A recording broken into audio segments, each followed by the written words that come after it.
Okay, you would not even believe that I just started recording this like 10-20 minutes ago, and then the fire alarm went off. So then I had to re-record the anyways. If you are new to my channel, thank you for watching. I like to do straightforward tutorials just like this one, so let's hop into it. Okay, so we're going to start with this small brush. I'm going to put the names of the brushes inside of the video for you guys. That way I don't have to say it when I'm doing it, and then you don't have to feel like you have to look for that exact brush. If you find a brush similar to that, then you can use that one. If you see me talking, it's because I was supposed to be talking in this video, but then I got like addicted to watching food ASMR videos. Any of you guys who watch those know what I'm talking about. They're so super relaxing, but Jonathan hates them.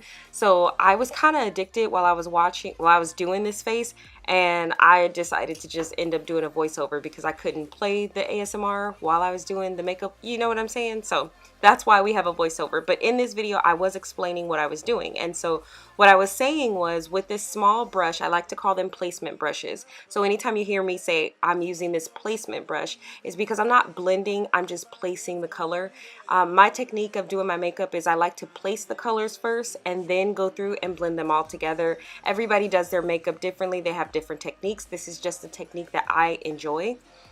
So I'm placing that burgundy color on the outer edge of my eye, and I'm bringing it into, like, if I were looking forward, straight forward, I would bring that color into the outer edge of my, is that the pupil? That black part of my, that's a pupil, right? That's not the iris. If that's not the iris, then what's the iris? Tell me in the comments. I kind of feel dumb, but whatever. The only dumb questions are the ones that you don't ask. So I'm bringing that brown color in, and I'm tapping the color on. Then what I'm going to do is I'm starting to use my finger, but just go with me for a minute because I realized later on that I did not want to do my finger anymore. But I'm using my finger to apply that pink color that it's not shimmery, but it's not shimmery. You get what I'm saying? And I'm applying that to my lid space. I'm only applying it to the middle of my eye. I'm not applying it to the inner part of my eye because I want to lay two other colors down, and so I need that space to be open. I don't like wasting colors. So I'm applying that with my finger to my eye, but I'm not laying it on top of that dark part back there. I end up going in with a brush because I found that the brush was a little bit more precise. And you'll see me do that. I applied a little bit more of the color with the brush a little bit later. That's that brush that I'm using right there, and I'm just using that brush as a placement brush to apply that color right along the edge of where the pink and the brown meet. Do not worry right now about blending it together. It does not matter. And if you look at your eye and you're like, oh my gosh, this is not looking right, yes it is. It'll come together once we start to blend it, so don't worry about that. Just make sure you're placing the colors and you're building up the pigment where you want it to go. And that's exactly what I'm doing. You'll see that I'm not dragging the brush. I'm just tapping because I want to build up this pigment.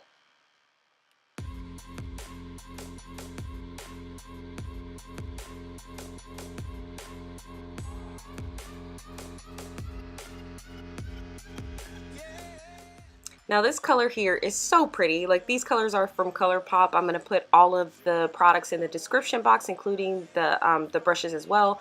But I'm using this flat placement brush, and I don't know why that color from ColourPop didn't show up like on camera as well as it does in person, but it's like a white shimmery color. I wanted to use that on the inner first third of my eye, and you'll see that I'm just kind of, I'm more or less dragging that placement color. I'm not blending out, so I'm tap dragging, kind of, if that, I don't know if that makes sense. You get what I'm saying? Like, I'm tapping it, I'm not, and I'm doing a little bit of dragging just because I want it to be very precise, but I'm not blending. And one of the reasons why I like the technique of tapping rather than blending with the same brush that I have the product on is because you'll have fallout. And I noticed that, and you can tell too, that as I'm doing this look, I don't really have much fallout. I got more fallout from that white color than I did any other color. But tapping off your brush and tapping the color onto your eye will prevent a lot of fallout. So after I laid that white down, I'm going in with the final color, well, final-ish color, and you'll see why I say ish in a little bit, but I'm using this purple pigment color. I don't usually like to say the brands because you can really find these colors in any company that you look for. You know, you don't have to specifically get the brand that I'm using, but this is a pressed pigment from Pop and Pop Beauty, which is the sister company to Pixie, and it was my first time actually using any of their pressed pigments, and I really, really liked how this color built. I like it's more of like a lavender instead of a purple, like a true purple, but it was just very easy to work with, and I felt like it really made this look pop. So, oh, did you get what I just did there? I didn't even mean to do that. Like I did Pop Beauty, Pop, you get, anyways. So here is where we're starting to do the blending, and you see how now you just laid those colors on top at first, but now we're blending things out, and that purple helped me to blend both the white and the pink. And now I took this brush from Carity, and it's a blending brush, but I gotta check and see what kind of blending brush it is, but it's a little bit more of a blending brush than those brushes that I use for placement. And I took a little bit of a skin toned color, and I'm using that to blend the outer edges of that dark purple that's at the back of my eye. Now, I don't like to cut out the blending time of my videos, so you'll notice that what you're seeing, like when I cut stuff out of my videos, it's what I'm cutting out is me looking for a lipstick, or you know, when one of my kids runs into the room, because I have 3, and they ask me a question. Those I cut out, but I don't cut out actual makeup. So you're seeing the actual amount of time that it takes for me to blend this out. Don't rush it, you know, and you'll see sometimes like I stop and I look at it. You always want to assess your work. You want to make sure you're taking your time. You won't always do circular motions, but one of the biggest things that I've learned in blending is that you want to make sure that the brush stays on your skin while you blend all the way through. So I lay the brush down, I blend, and if I pick the brush back up, that ends that section of blending. Did that make sense? Let me say that one more time. You see how I'm swirling that brush on my lid space? Making sure I don't pick it up off of my eye or off of my skin as I'm blending is very important to having a smooth and seamless blend. I hope that makes sense. If it did not, let me know in the comment section and I'll try to explain it some more. So here I'm just sitting back and I'm looking at my work and I'm going, okay, does that look how I want it to look? And you'll notice that sometimes when you blend, you lose a little bit of the pigment. So dip back into the purple pigment, add just a little bit on the inside, but not too much as to mess up the blend that you just did. And when you take your time blending, you're gonna see that it really makes a difference. It might seem like it's taking forever the first time you do it, but you'll get a good rhythm of it and it'll go really quickly.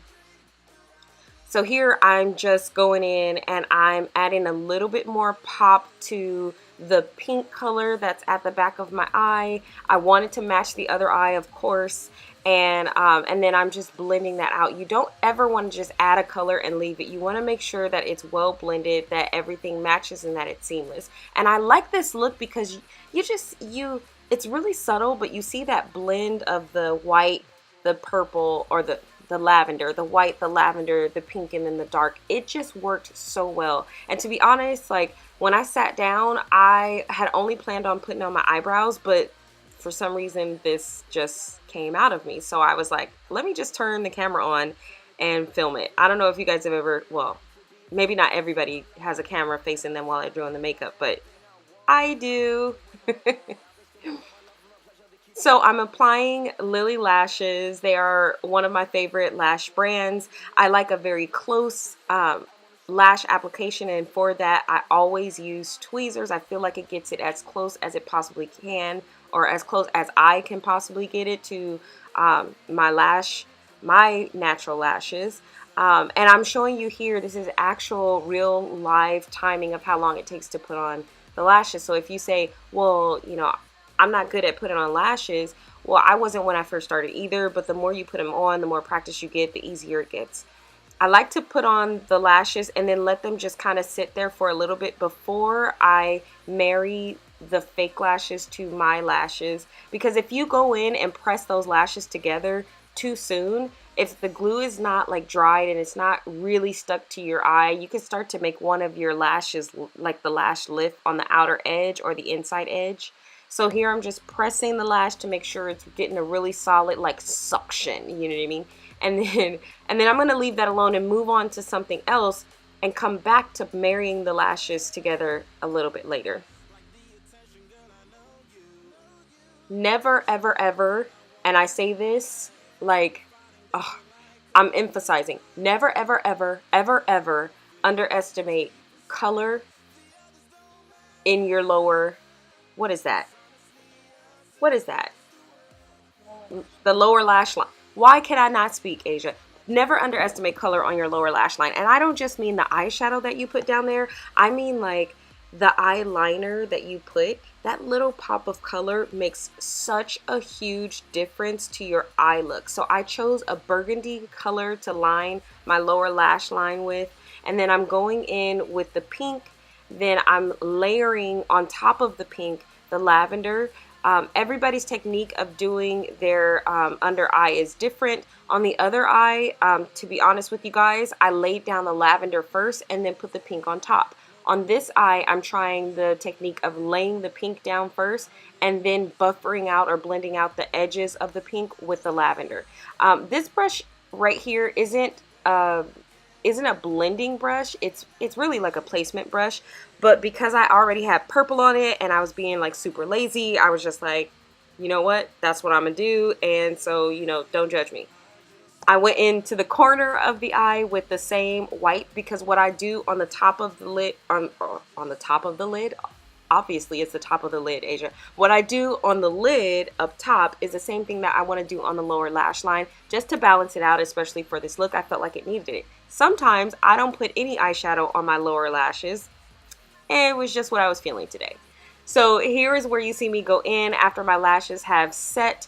I press them together. It's called marrying the lashes together. They're all smushed together like they love each other. And this is what makes them look real. And you know what? To be honest, if you get really close, if you look closely at the lash line, you can see how they can look real if you get them close enough, and you don't need an eye or a big chunk of eyeliner to help, you know, blend that look together. So, I mean, I wore this, you know, just fine the other day, and nobody even really noticed that I had on false lashes. I mean, my eyes was popping though. Oh, Anna was hating on me. I was like, back up, back up, back up, back up, back up. So that is the eye look. I hope that you guys enjoyed this.